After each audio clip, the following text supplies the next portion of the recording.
So around 100 scholarship we gave last 2 years.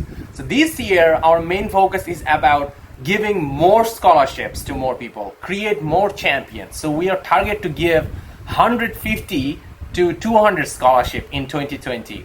And we want to run 2 intakes.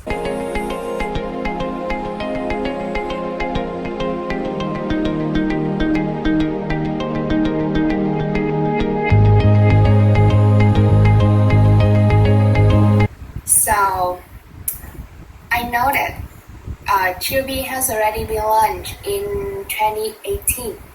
So, are there any differences in this GUP of 2020?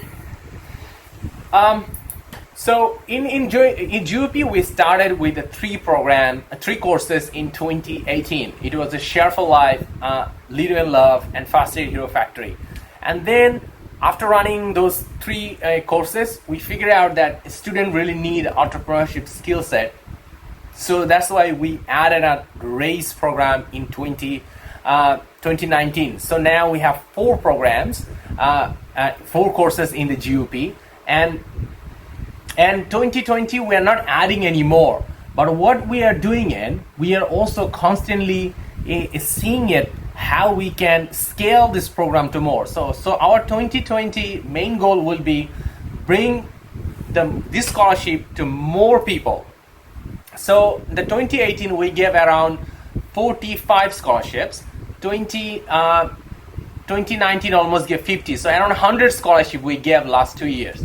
So this year our main focus is about giving more scholarships to more people, create more champions. So we are target to give 150 to 200 scholarship in 2020.